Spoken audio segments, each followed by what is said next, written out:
There comes a moment, quiet, almost imperceptible at first, when the illusion breaks, not loudly, not with fireworks, but with a subtle shift in awareness.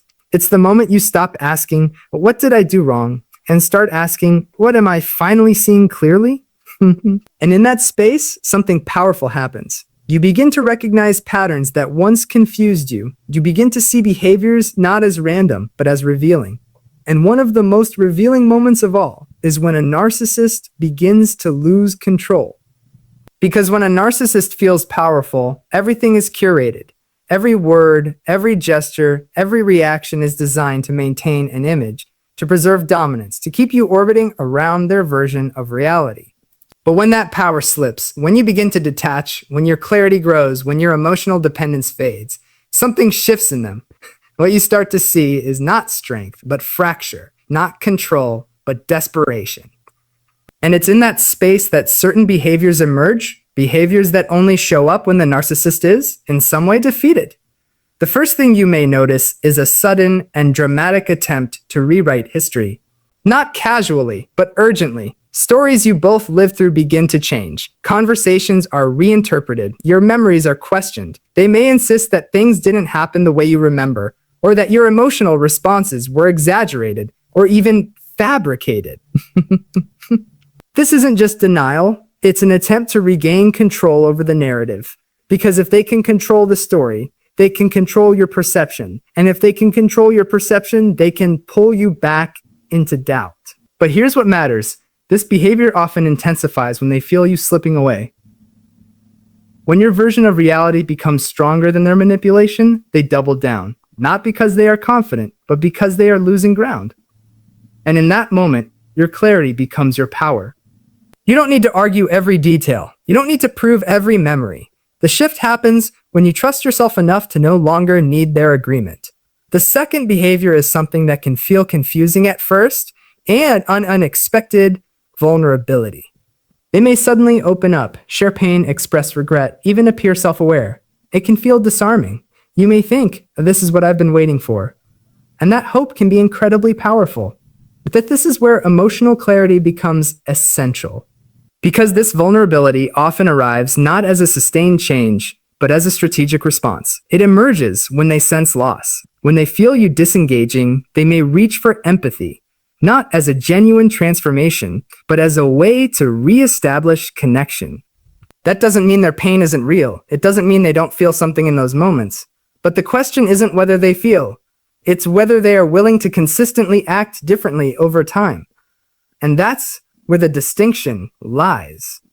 A defeated narcissist may show glimpses of insight, but rarely the sustained accountability required for real change. And recognizing that difference is not cold, it's wise. The third behavior is escalation. When subtle manipulation no longer works, the intensity increases. You may notice more aggressive communication, sharper criticism, more frequent attempts to provoke a reaction. They may push boundaries that they once tested more carefully. This escalation is not random. It's a response to losing influence. When your reactions become less predictable, when you stop engaging in the same way, they may try to provoke you into familiar patterns. Because if they can get you to react emotionally, they can regain a sense of control. And this is where your growth becomes visible, not in what you say, but in what you refuse to engage with. The absence of reaction is often more powerful than the perfect response, not because you are suppressing yourself, but because you are choosing where your energy goes. The fourth behavior is the sudden shift into victimhood. The person who once dismissed your pain may now emphasize their own. They may describe themselves as misunderstood, unappreciated, even mistreated. They may suggest that your boundaries are unfair, that your distance is hurtful, that your growth is somehow an attack. This can create a powerful emotional pull. Because if you are empathetic, and many people who find themselves in these dynamics are, you may feel compelled to soften, to explain, to reassure. But this is where awareness matters. Because victimhood, in this context, is not about mutual understanding. It's about repositioning. It's about shifting the focus away from their behavior and onto your response. And when you see that clearly, something changes. You can hold compassion without abandoning yourself.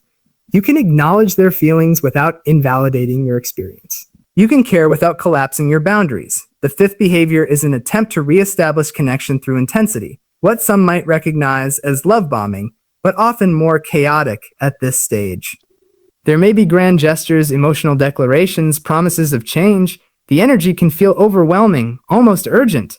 And this is where it becomes important to pause, not because the gestures are inherently wrong, but because timing matters. Genuine change is steady, consistent, and often quiet. It doesn't rely on urgency or emotional overwhelm. It doesn't demand immediate forgiveness or instant reconnection. A defeated narcissist may use intensity as a shortcut, an attempt to bypass the slow, uncomfortable work of real accountability. And recognizing that doesn't make you cynical. It makes you discerning. The sixth behavior, and perhaps the most telling, is a kind of unraveling of identity. You may begin to see inconsistencies more clearly. Contradictions that were once subtle become obvious. The image they worked so hard to maintain starts to fracture. They may struggle to present the same level of confidence, the same coherence in their story, the same control over how they are perceived. And this can be deeply unsettling, not just for them, but for you as well, because part of what kept the dynamic intact was the illusion of certainty. The sense that they knew who they were, what they wanted, how things should be. And when that illusion breaks, it can leave a kind of emotional disorientation. But within that disorientation is truth. The truth that what you were responding to was not stability, but performance. Not clarity, but control. Then recognizing that truth is not about judgment, it's about liberation. Because at the core of all of this is not just an understanding of them, but a deeper understanding of yourself. The ways in which you adapted. The ways in which you questioned your own reality. The ways in which you tried to maintain connection, even at the cost of your own clarity. And none of that makes you weak. It makes you human. It speaks to your capacity for empathy, for patience, for hope. But growth asks something different of you. It asks you to take that empathy and include yourself in it, to extend that patience inward, to allow your hope to be rooted, not in who someone might become, but in who you are becoming. Because the real shift is not in identifying these behaviors, it's in what you do with that awareness. It's in choosing not to get pulled back into confusion. It's in recognizing that clarity may feel uncomfortable at first, but it is also stabilizing. And over time, that clarity becomes something you can rely on. You begin to notice when something feels off, and instead of dismissing it, you get curious. You begin to trust your emotional responses, not as overreactions, but as information. You begin to understand that your boundaries are not barriers to connection. They are the foundation of healthy connection. And perhaps most importantly, you begin to reclaim your sense of self. Not the version of you that was shaped by someone else's expectations, but the version that exists beneath all of that. The one that knows what feels right, what feels respectful, what feels real. That reclamation is not loud. It doesn't always look dramatic. Sometimes it looks like choosing not to respond to a message. Sometimes it looks like sitting with discomfort instead of rushing to fix it. Sometimes it looks like allowing yourself to feel anger without turning it inward. And each of those moments matters because they are evidence of something shifting, not just in how you see others, but in how you see yourself. When you encounter these behaviors, when you begin to recognize the patterns that emerge as control slips, remember this. What you are witnessing is not just their unraveling, it is your awakening. And awakening is not always comfortable. It can feel disorienting, even painful at times. But it is also clarifying. It is the process of seeing things as they are, rather than as you were told they were. And in that clarity, there is power. How? Not the kind of power that dominates or controls, but the kind that steadies you. The kind that allows you to stand in your own experience without needing constant validation. That is the shift. That is the work. And that is where real freedom begins to take shape. Not in changing them, not in fixing the dynamic, but in recognizing that your worth was never something they had the authority to define. And once you truly understand that, everything begins to change. And as that change begins to take root, you may find yourself experiencing something unfamiliar. Space, not just physical distance, but emotional space. Space where there used to be constant noise. Space where there used to be second guessing. Space where you once felt the need to explain, justify, or shrink parts of yourself just to keep the peace. At first, that space can feel unsettling. You might feel the urge to fill it, to reach back, to re-engage in old patterns simply because they are familiar. There's a strange comfort in what we know, even when it hurts us, and that's one of the most important things to understand. Your attachment was not just to the person, but to the pattern, to the rhythm of highs and lows, to the cycle of tension and relief. So when that cycle is disrupted, your nervous system notices. It may interpret the absence of chaos as something missing rather than something gained. And this is where your awareness becomes essential, because growth often feels unfamiliar before it feels right. You might begin to notice how often you once monitored their moods, how quickly you adjusted your tone, how carefully you chose your words. You might realize how much of your energy was spent anticipating reactions, preventing conflict, or managing emotional fallout. And with that realization can come a wave of grief. Not just for the relationship, but for the version of you that lived in that constant state of vigilance. The version of you that worked so hard to maintain connection, even when it came at a cost. That grief is not a setback. It's part of the process. It's what happens when you begin to acknowledge the reality of what you experienced without minimizing it or explaining it away. At the same time, something else begins to emerge, discernment, a quieter, steadier voice within you that starts to recognize what is aligned and what is not. You may find yourself less tolerant of inconsistency, less willing to excuse behavior that once confused you, less drawn to intensity that lacks substance. And this shift is not about becoming closed off. It's about becoming clear, because clarity allows you to engage in relationships from a place of choice rather than compulsion. It allows you to respond rather than react. It allows you to see people as they are rather than as you hope they might become. And as you continue to observe the behaviors of a defeated narcissist, you may also begin to notice something even more subtle, the way their attempts to pull you back begin to lose their impact. What once felt powerful may now feel predictable. What once triggered self-doubt may now feel transparent. And that doesn't mean you are unaffected. It means you are no longer entangled in the same way. There is a difference between feeling something and being controlled by it. And that difference becomes more apparent with time and awareness. You may still feel moments of sadness, moments of longing, moments of questioning. That is part of being human. But those moments no longer define your decisions. They no longer override your boundaries. And this is where your empowerment deepens, not in the absence of emotion, but in your relationship to it. Because emotional clarity is not about shutting down your feelings. It's about understanding them. It's about recognizing when something is yours to process and when something is being projected onto you. And in narcissistic dynamics, projection plays a significant role. The very things they struggle to face within themselves are often redirected outward. Blame is shifted. Responsibility is avoided. And over time, you may have absorbed some of that, questioning your own role, taking on guilt that was never yours to carry. So part of your growth involves gently untangling that. Asking yourself, is this truly mine? And being willing to answer honestly. And that honesty is not harsh, it's liberating. Because when you begin to release what was never yours, you create space for something else, self-respect. Not the kind that is dependent on external validation, but the kind that comes from alignment. From knowing that your actions reflect your values, that your boundaries reflect your worth. And that kind of self-respect changes how you show up. Not just in this dynamic, but in every area of your life. You may find yourself speaking more directly, not with aggression, but with clarity. You may find yourself stepping away from conversations that feel manipulative, without needing to explain why. You may find yourself choosing peace over proving a point. And these choices may seem small, but they are significant because they represent a shift from survival to intention. At the same time, the defeated narcissist may continue to cycle through their behaviors. There may be moments where they appear calm, even indifferent. Moments where it seems like they've moved on or no longer care. And this can be confusing because it may challenge the narrative you've come to understand. It may make you question whether their previous intensity was genuine or whether their current distance reflects something about you. But this is where it's important to stay grounded in what you've observed over time, rather than reacting to isolated moments. Because consistency is what reveals truth, not grand gestures, not sudden shifts, but patterns over time. And as you continue to observe, You may begin to notice that their behaviors are less about you than they ever appeared to be. That their reactions, their manipulations, their attempts to regain control, these are reflections of their internal landscape, not yours.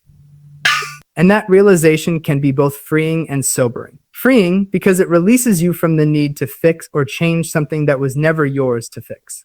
Sobering because it means accepting that the connection you hoped for may not exist in the way you imagined. And acceptance is not the same as approval. It doesn't mean you agree with what happened. It means you are no longer resisting reality. And that shift from resistance to acceptance is where healing begins to take on a different quality. It becomes less about trying to understand every detail and more about integrating what you've learned. You begin to carry your awareness with you, not as a burden, but as a guide. You begin to recognize early signs of emotional manipulation, not with fear, but with clarity. You begin to trust your instincts even when they challenge what you wish were true. And perhaps most importantly, you begin to reconnect with parts of yourself that may have been quieted for a long time. Your voice, your preferences, your sense of ease.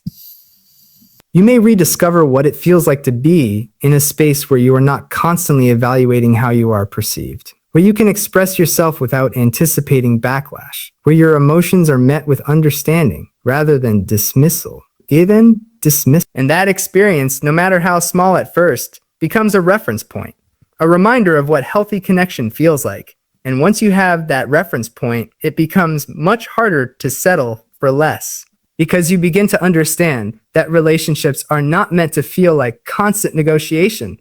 They are not meant to require you to abandon yourself in order to maintain them. They are meant to support your growth, not hinder it. And that understanding doesn't just change who you allow into your life. It changes how you show up within it. You become more intentional, more present, more aligned. And while the behaviors of a defeated narcissist may still appear at times through messages, encounters, or memories, they no longer hold the same power because the real shift has already happened within you. You are no longer looking at those behaviors through the lens of confusion or hope. You are seeing them for what they are. Patterns rooted in control and fear and an inability to sustain genuine connection. And that clarity allows you to step forward, not with resentment, but with awareness. Because this journey is not about becoming hardened, it's about becoming whole. It's about integrating your experiences in a way that strengthens your sense of self, rather than diminishing it. And that integration takes time. It's not linear. There may be moments where old feelings resurface, where you question your progress, where you feel pulled back into familiar emotional territory. But those moments do not erase your growth. They are part of it. Because each time you notice, each time you pause, each time you choose differently, you are reinforcing a new pattern. A pattern rooted in self-trust, in emotional clarity, in the understanding that your worth is inherent, not conditional. And that understanding becomes your anchor. So when you reflect on those 6 behaviors, when you recognize the rewriting of history, the sudden vulnerability, the escalation, the victimhood, the intensity, the unraveling, you are not just identifying signs of their defeat. You are recognizing evidence of your own awakening. And that awakening is something no one can take from you. It is built through experience, through reflection, through the quiet but powerful decision to see things as they are. And as you continue forward, that awareness will continue to guide you, not in a way that limits your openness, but in a way that protects your peace. Because peace is no longer something you are willing to trade, and neither is your sense of self. And in that space, where clarity, self-respect, and emotional truth intersect, you begin to experience something that may have once felt out of reach, a sense of steadiness, not perfection, not constant certainty, but a groundedness that comes from within. A knowing that you can navigate complexity without losing yourself. A trust that you can feel deeply without becoming overwhelmed. A confidence that your boundaries are not something to apologize for, but something to honor. And as that steadiness grows, so does your capacity to engage with the world in a different way. Not from a place of defense, but from a place of discernment. Not from a place of fear, but from a place of awareness. And that is where your power truly lives, not in controlling others, not in predicting every outcome, but in knowing that you are anchored in something real. Something that cannot be manipulated, rewritten, or taken away. something that was always there, waiting to be reclaimed.